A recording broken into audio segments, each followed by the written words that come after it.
Meus irmãos, minhas irmãs, eu tenho crescido e tenho aprendido que nós não conseguimos. A gente acorda mais um dia falando hoje eu não, mas a gente não consegue. Falhamos, somos insuficientes para realizar o bem que nós queremos fazer para nossa esposa, para o nosso esposo, para os nossos filhos, para nós mesmos. Nós não conseguimos fazer, mas o mal que nós não queremos, esse nós fazemos. Há uma dependência em nós do Espírito Santo de Deus, e se não for o Espírito Santo de Deus, nós vamos estar sempre à margem de nós mesmos, sempre perto, mas não lá, sempre tentando, mas não conseguindo, sempre fracassados, chateados. Mas agora, meu irmão e minha irmã, se o Espírito Santo nos tomar, meu irmão e minha irmã, se o Espírito Santo nos tomar, se Ele nos abraçar, se Ele nos cobrir, se nós formos cheios da Sua presença, cheios da Sua glória, nós seremos o homem conquistado lá na cruz do Calvário. Você será a mulher conquistada lá na cruz do Calvário. Você será o filho para os seus pais, que Deus deseja que eles os tenham. Se fomos tomados, meus irmãos, pelo Espírito Santo de Deus, se fomos tomados. Por isso, aproveite esse momento. Fale: Espírito Santo de Deus, eu tenho a dependência de Ti. Eu tenho dependência de Ti. Eu tenho dependência. Eu tenho tentado e não consigo. Por isso que seja a Sua vida em minha vida, Senhor. A Sua vida, Senhor, em nossa vida. A Sua vida na vida da igreja, Senhor. A Sua vida na vida da igreja, Senhor. A Sua vida em nós. A Sua vida em nós. Ó Espírito Santo, venha sobre nós. Venha sobre nós. Venha sobre nós, Espírito Santo de Deus. Nós não conseguimos por nós mesmos. Nós tentamos, mas não conseguimos. Santo Espírito, Santo Espírito és em mim, Senhor. Precisamos do Senhor, Espírito Santo de Deus. Venha sobre nós. É o desejo do meu coração. Nós não conseguimos por nós mesmos. Inundado por tua glória, Senhor. Santo Espírito és em mim, vem inundar, encher esse coração. Desejo do meu coração, ser inundado por tua glória, Senhor.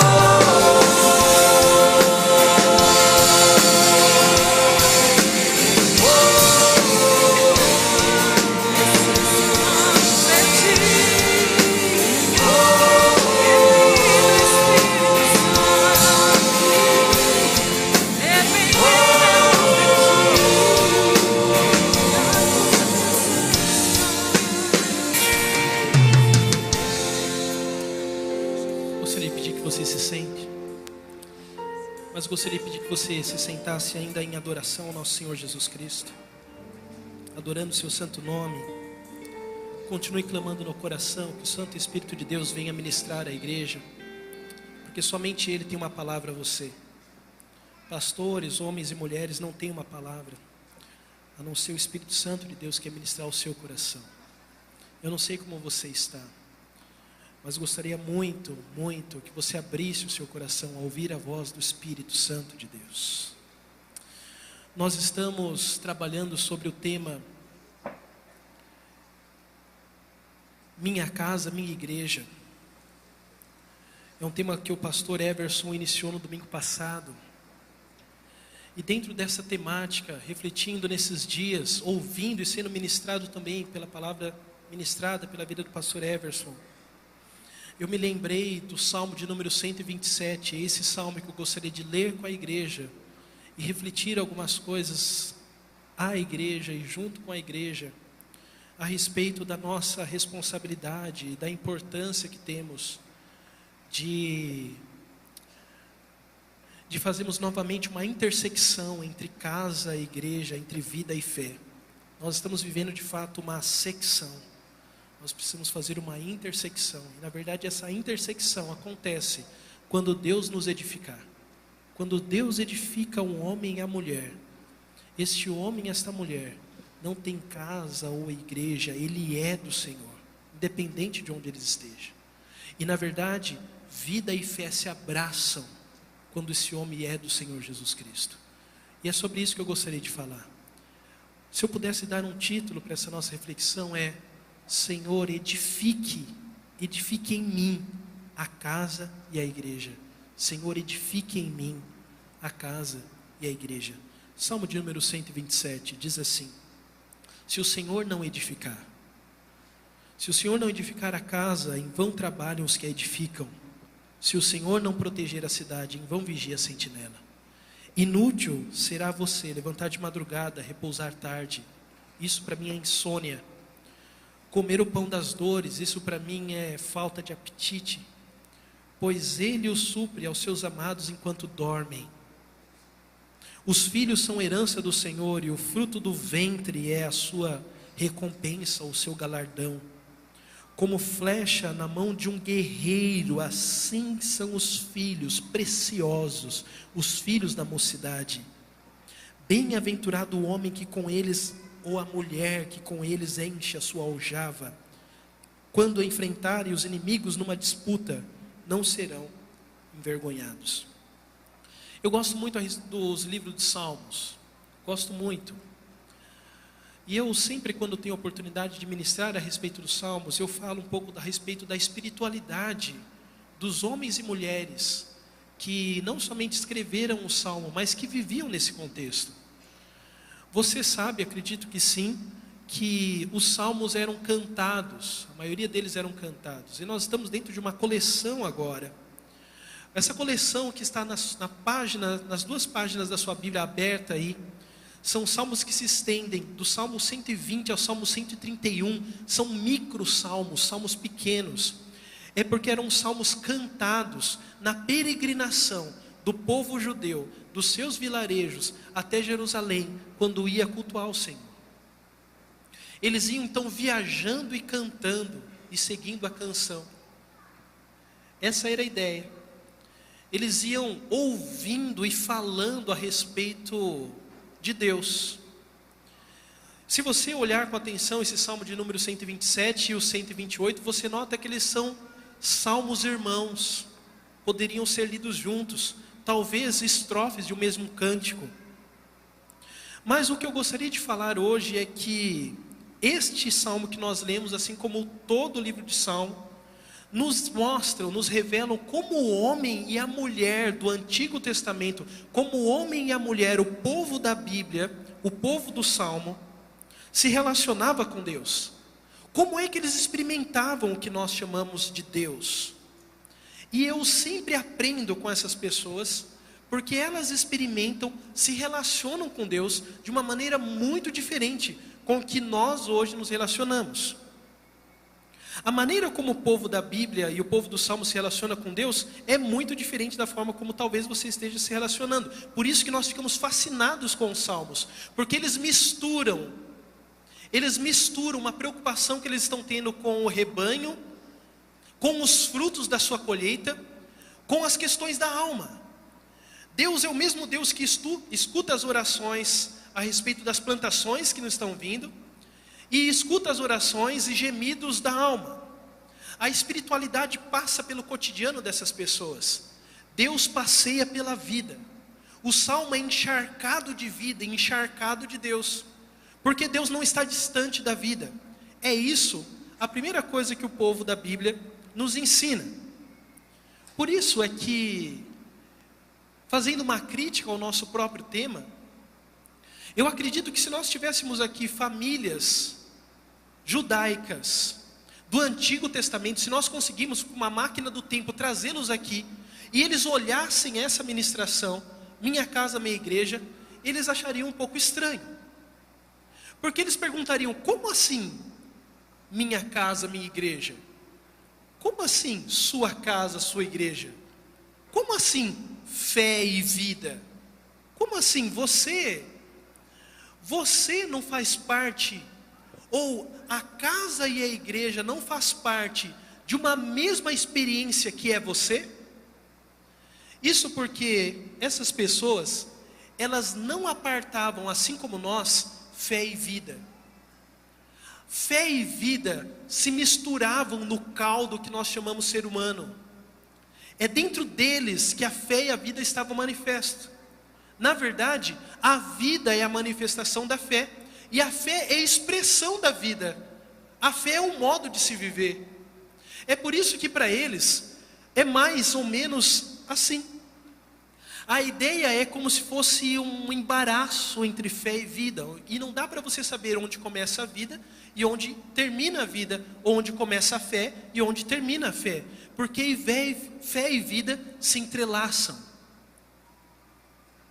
Eu estava tentando fazer uma imagem, e antes de fazer essa imagem centrípeta com círculos, eu trabalhei a ideia de cruzando duas linhas, e Deus me trouxe à mente o DNA, o ser.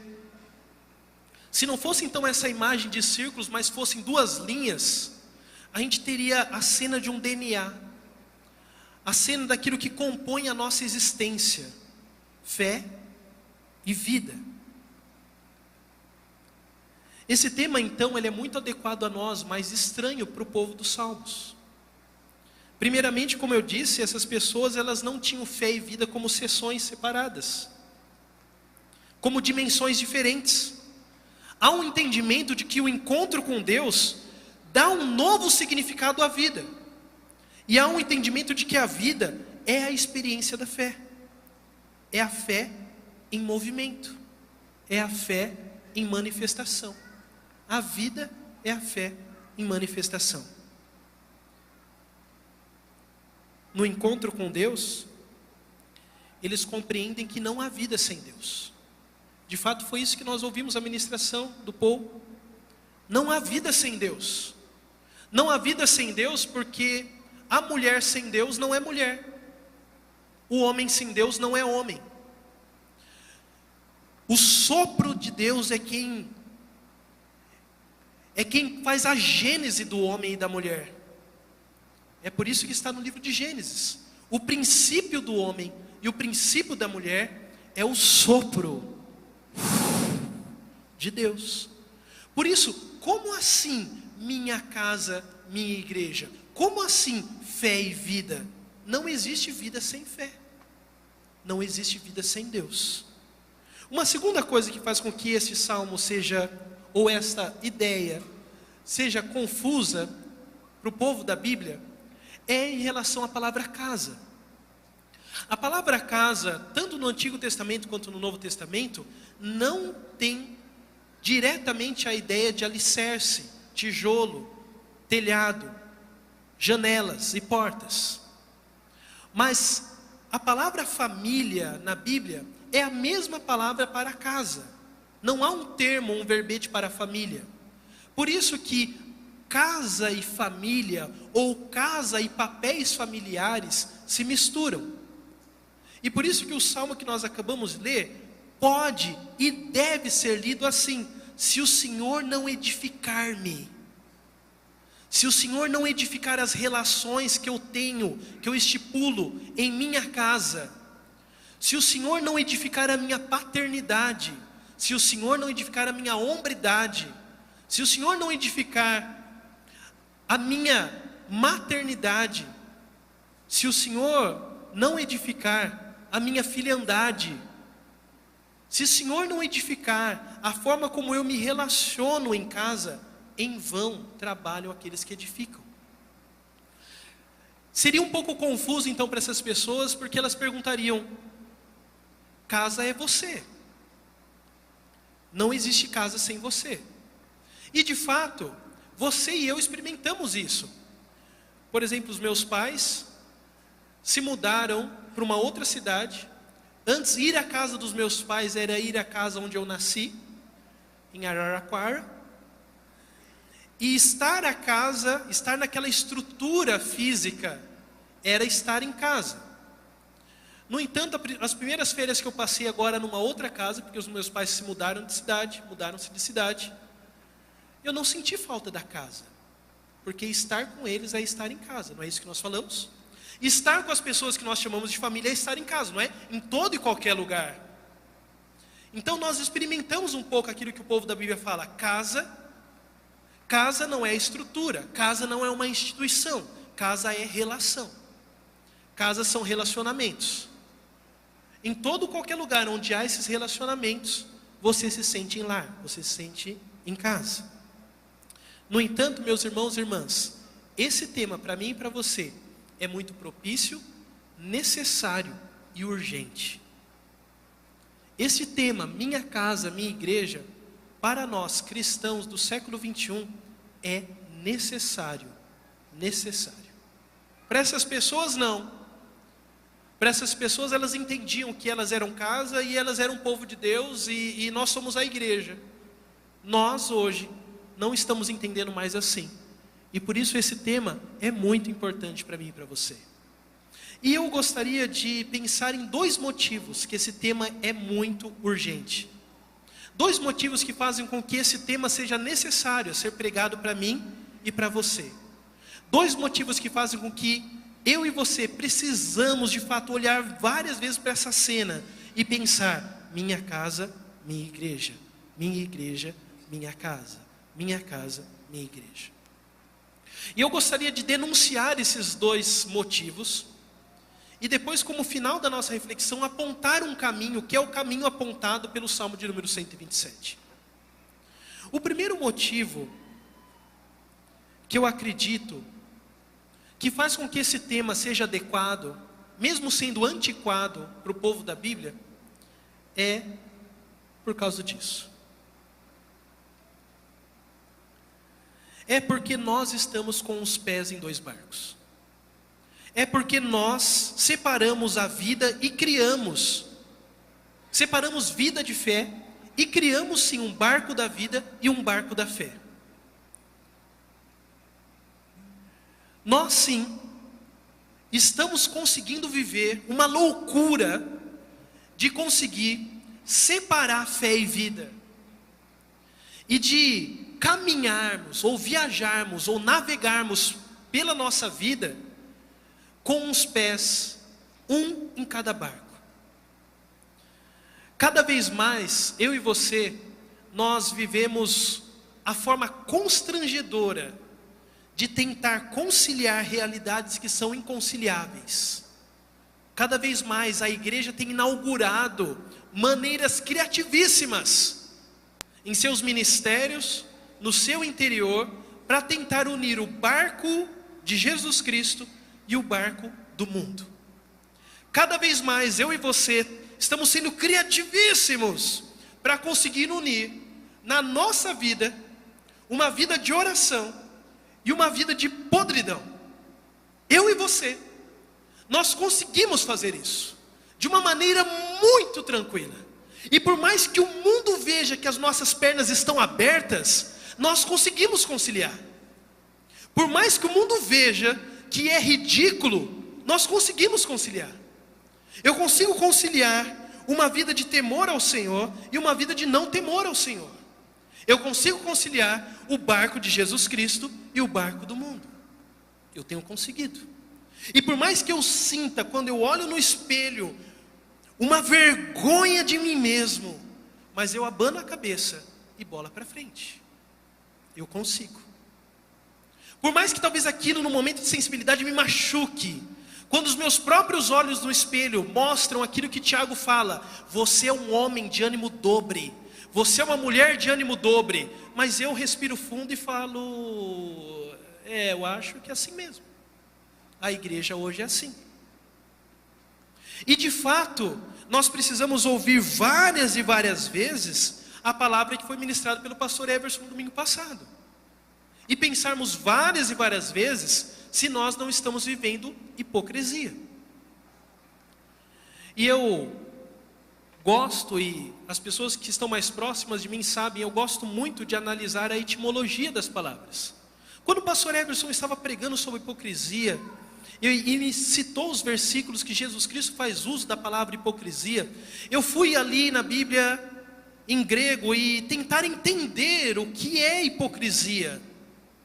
E fiquei encantado e ao mesmo tempo chateado e preocupado, porque a palavra hipocrisia, ela é composta por duas palavras em grego, hippos e krinein.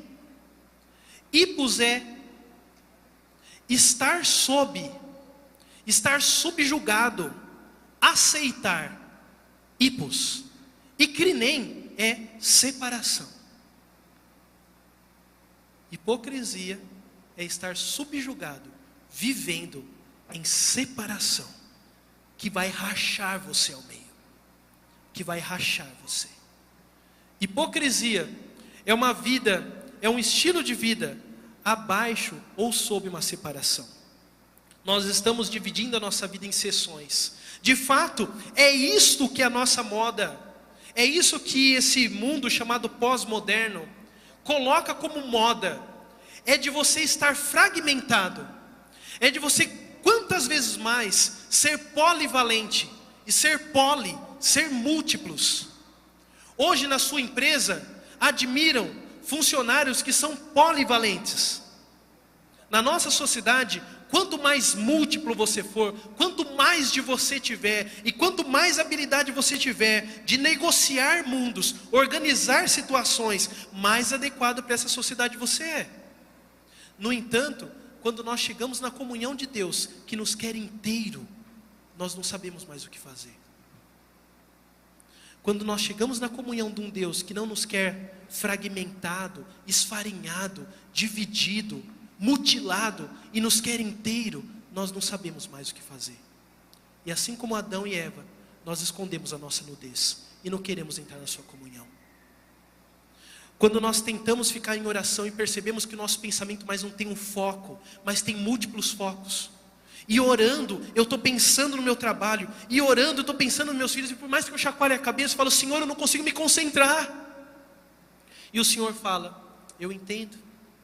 A sua sociedade, concentração é deselegante. Concentração não é moderno.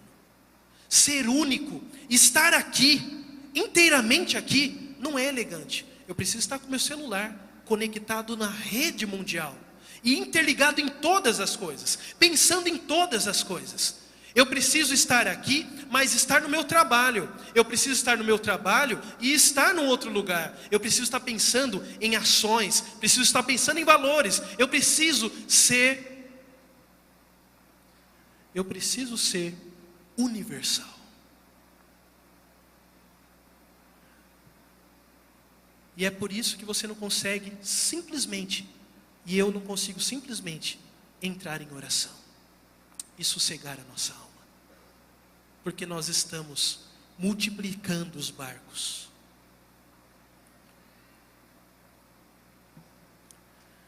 Quer ver um exemplo simples que nós temos, que nós pisamos em 2 barcos? É que sempre quando nós nos referimos a esse momento, sempre como nós nos referimos a este lugar, desde a educação aos nossos filhos, a uma conversa no celular, nós falamos, eu vou à igreja. Estranho, meus irmãos, que isso nunca aconteceu no mundo bíblico. Igreja nunca foi um lugar. Igreja sempre foi uma experiência de fé e pessoas. Estranho porque quando eu recebo visitas, eu mesmo passo por aqui e falo, olha, aqui é a minha igreja.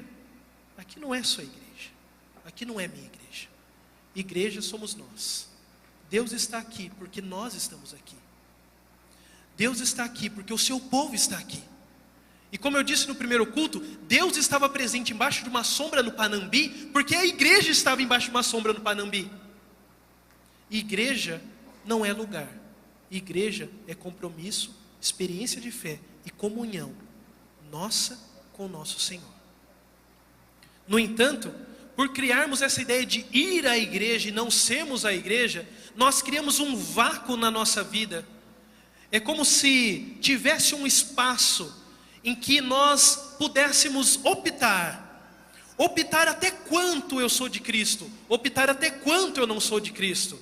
E eu vou na prateleira da minha vida e falo: hoje eu vou decidir isso mais pela fé, hoje eu vou decidir isso mais pelo mundo, hoje eu vou decidir isso mais conforme a Bíblia, hoje eu vou decidir isso mais conforme meu patrão, hoje eu vou decidir isso conforme Jesus Cristo, hoje eu vou decidir isso mais conforme a crise que está no meu país.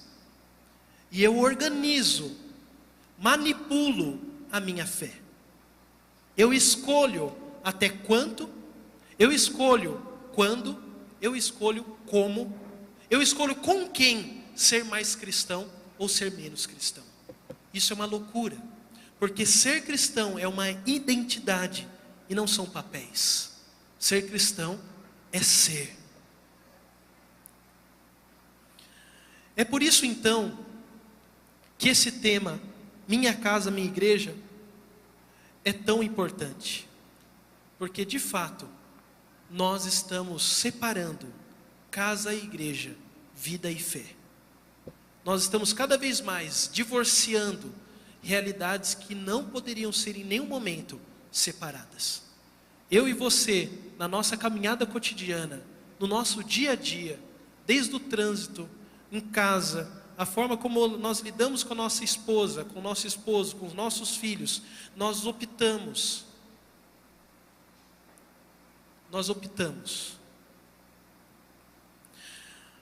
Pastor, minha casa e minha igreja, me passa a ideia, pastor, de que aqui eu deveria ser exatamente como eu sou em casa, não é?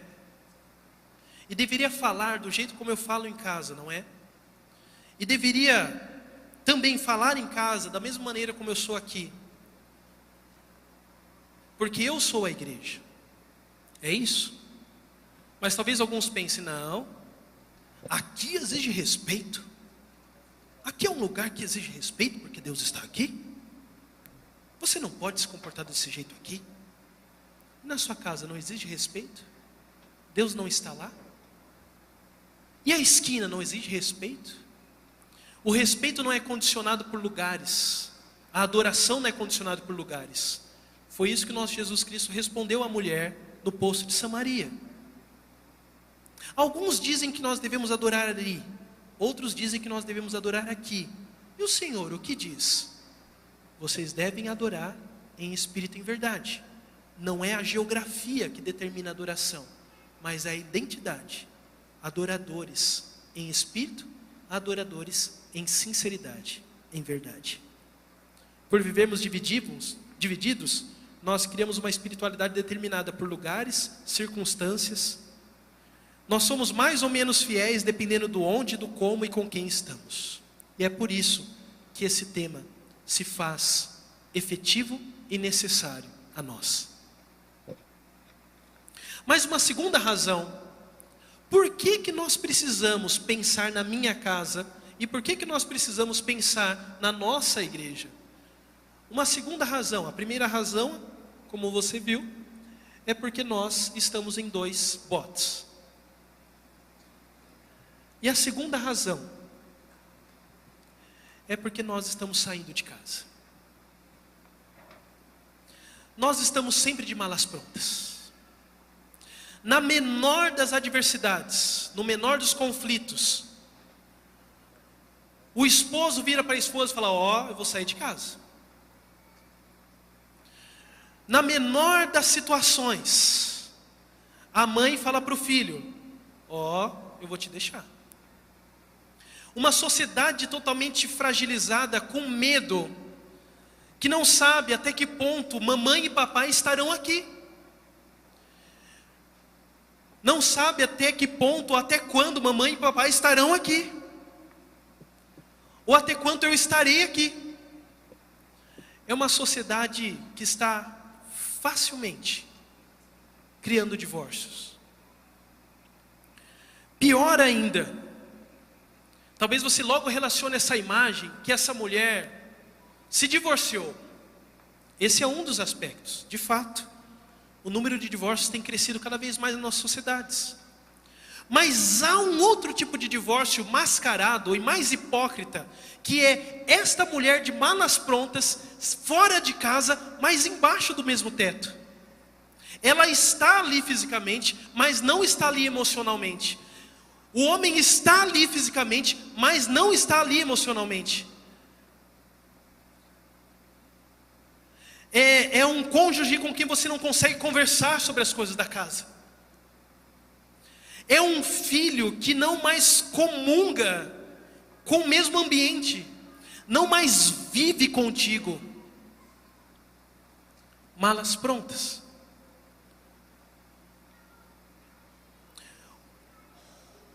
E esse nosso mundo que transforma em moda o pecado,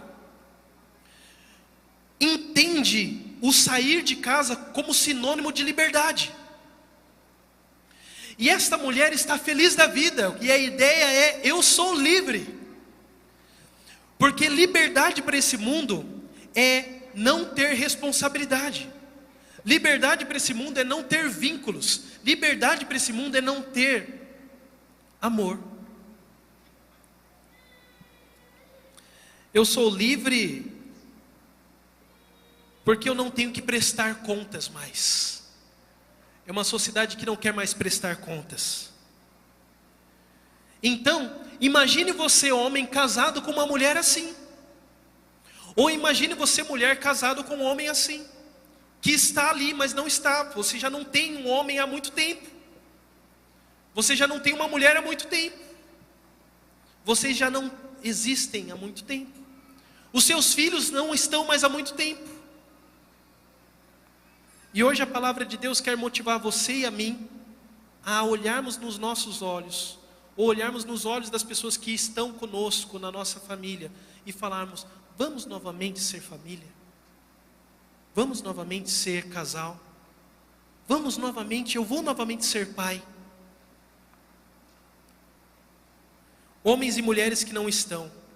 E para uma geração assim, que nem assume a responsabilidade de estar em casa, ter raízes ali, ter os pés fincados na história da sua família, como é que a gente pode pedir para que a casa seja uma igreja? Porque nenhuma casa há. Esses homens e mulheres precisam então ser edificados. Uma outra palavra que eu gostaria de destacar nesse versículo: se o Senhor não edificar-me, ou se o Senhor não edificar as relações familiares, é a palavra edificar. Eu narrei aqui para vocês que esse mundo está nos esfacelando, está nos fragmentando, está nos transformando em farinha. É exatamente ao contrário disso que Deus faz. Deus nos pega e nos reúne. Essa é a figura do verbo edificar. Deus pega você totalmente em frangalhos e migalhas, esparramado pela vida, e a presença de Deus te edifica, te abraça, e junta você, e te coloca em pé. Foi isso que Deus fez em Gênesis. O pó da terra estava esparramado. Deus juntou o pó da terra e assoprou o seu fôlego.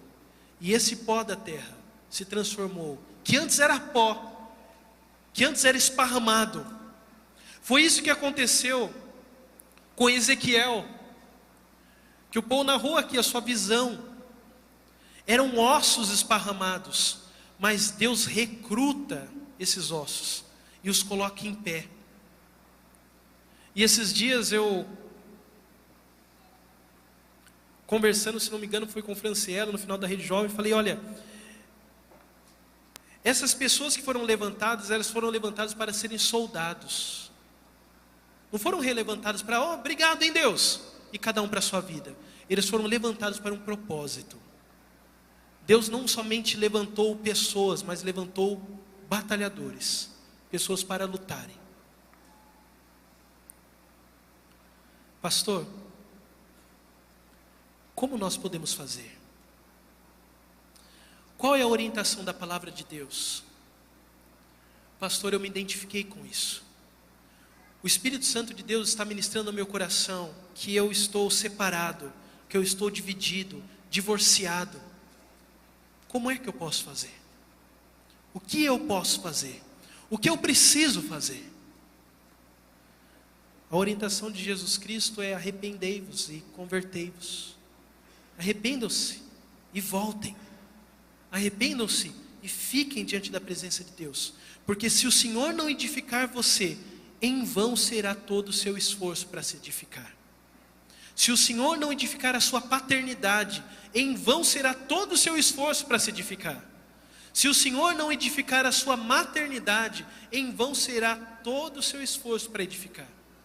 Se o Senhor não te edificar, filho, como filho, em vão será o seu esforço para edificar. Agora, se Deus edificar a sua casa, edificar a sua família, você colhe todas as bênçãos que está esparramada, não só no Salmo 127, mas no 128 e em toda a palavra de Deus. Se o Senhor não me edificar, se o Senhor não tiver ou não fizer uma transformação em meu ser, não importa onde eu estou, em casa ou no templo, se o Senhor não me edificar, não me transformar, se eu não fizer um exercício para refletir diariamente quais são as implicações da fé em Jesus Cristo no meu ser pai, sabe, meus irmãos, se Deus não me puxar no canto e falar assim: você é pai, você é homem.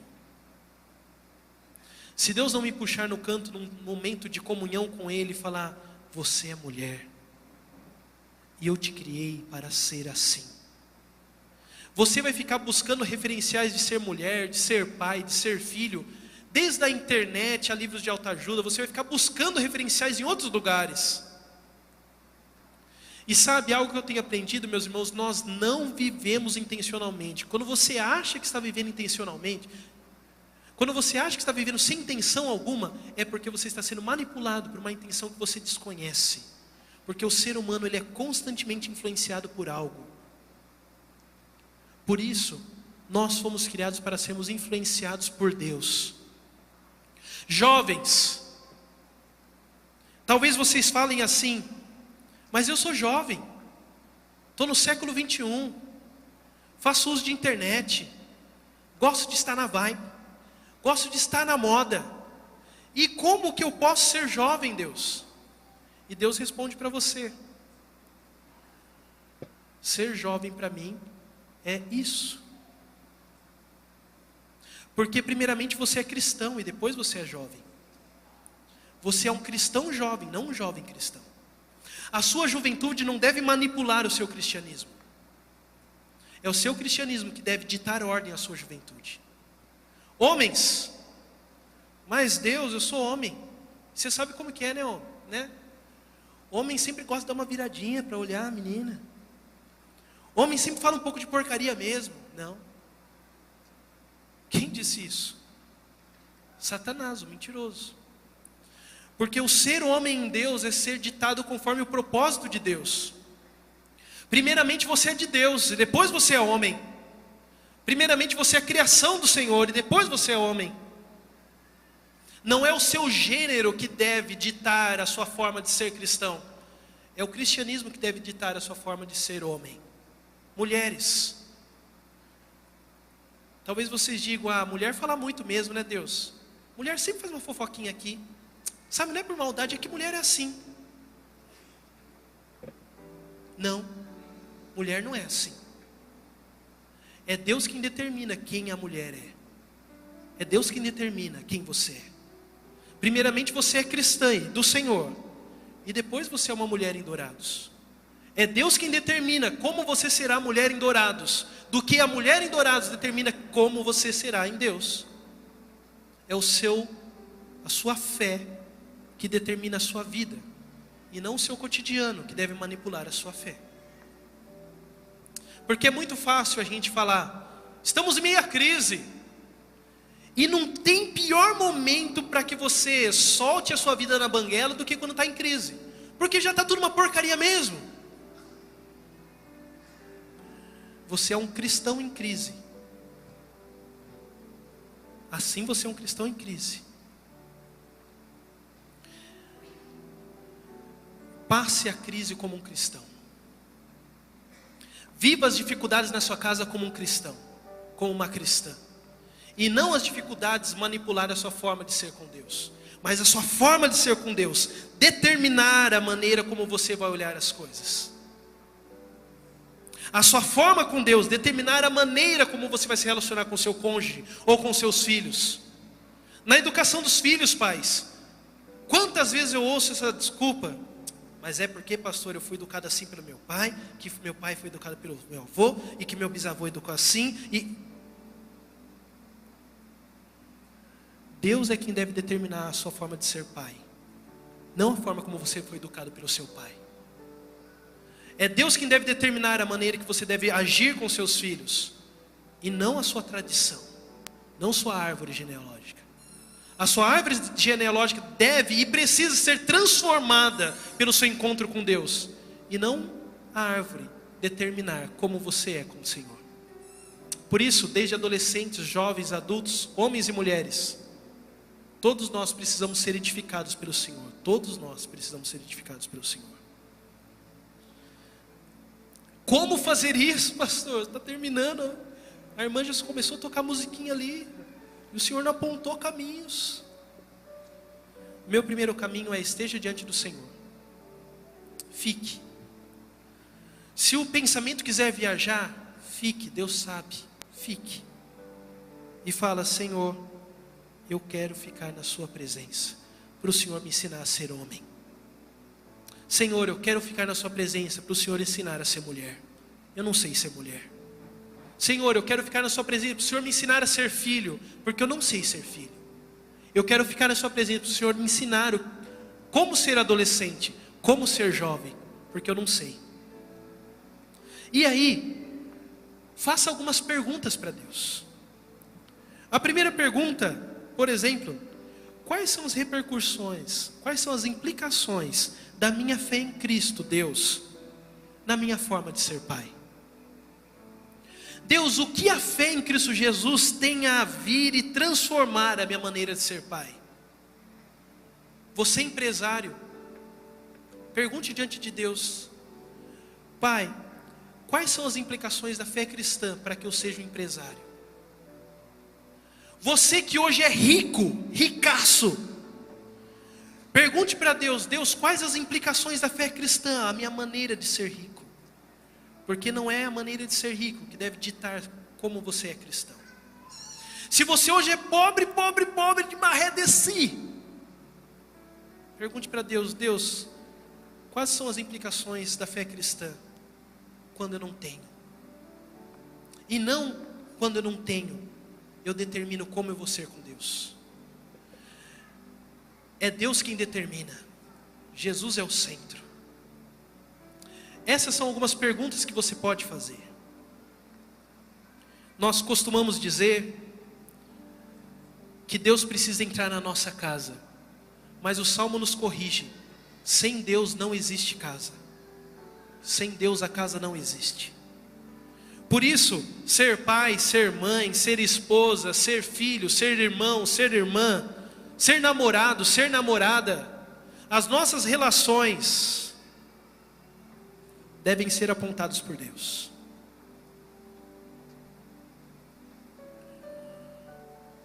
Levem a Deus, levem ao Senhor em oração as implicações do cotidiano à fé cristã, e depois obedeçam às implicações da fé cristã no seu cotidiano. Faça esse movimento em oração. Senhor, eu sou brasileiro, moro em Dourados, a minha rua é cheia de buraco. Senhor, eu estou ganhando X, eu não sei o que fazer. Senhor, você não sabe a Dilma, Senhor. A Dilma, leve. Você não conhece a Dilma, Senhor. E depois ouça as implicações da fé cristã para ser um brasileiro nesse contexto. E Deus vai apontar, Deus vai falar: olha, para você ser um jovem assim, assim, assim, nesse contexto de Brasil, assim, assim, assim, faça isso, faça isso. Buscar-me-eis e me achareis, quando me buscardes de todo o coração, de todo o coração. Eu deixei um exercício individual, mas eu também gostaria de deixar um exercício familiar. Eu gostaria que você hoje, homem, olhasse para sua esposa. Sabe aquele momento que a gente fica antes de dormir? E eu gostaria que você perguntasse: quais são as situações na nossa vida que nós estamos pisando em duas canoas? Quais você acha, querida esposa, que são? E depois você fala as suas, e depois vocês entrelaçam os dedos e orem. Fala: Senhor, nos perdoe, nós não queremos pisar em duas canoas. Mas mulher, se o seu homem não fizer, infelizmente isso você vai ter que fazer. Mas espera um pouquinho. Às vezes a gente demora um pouco. Mas se ele não fizer, você faça. Cutuque. Fala: viu, era para você fazer, mas já que você não fez, eu estou fazendo. Quais são os movimentos na nossa vida que a gente está pisando em duas canoas? Que a gente está dividindo fé e vida? Ouçam, orem. Vocês filhos, levem aos seus pais. Pais, quais são? Pais, levem aos seus filhos. Quais são? Quais são as situações? E depois orem juntos. Deus, edifica em nós. Edifica em nós. Edifica em nós. Porque o Senhor é o nosso centro. O Senhor é o nosso centro. Gostaria de convidar vocês a colocar em pé. Nós vamos cantar essa canção. Jesus é o centro. Jesus Cristo é o centro. Jesus Cristo é o alicerce. Jesus Cristo é a pedra angular. Todas as outras coisas têm que ser construídas sob Cristo Jesus. E não Cristo Jesus tem que ser um penduricalho das outras coisas. É o alicerce. É o alicerce. Por isso eu gostaria de convidar você, igreja, meu irmão e minha irmã, aproveite esse momento. Se você ouviu a voz do Espírito, não endureça o seu coração. Converta-se novamente ao Senhor. Consagre novamente sua casa ao Senhor. Ao cantarmos essa música, eu não vou pedir para vir à frente, mas por favor, cante essa música falando: Senhor, hoje eu consagro novamente a minha casa ao Senhor. Eu consagro novamente o meu jeito de ser pai ao Senhor. Eu consagro novamente a minha maneira de ser mãe ao Senhor. Eu consagro novamente a minha maneira de ser jovem, funcionário, adolescente ao Senhor. Porque o Senhor é o centro. Jesus é o centro de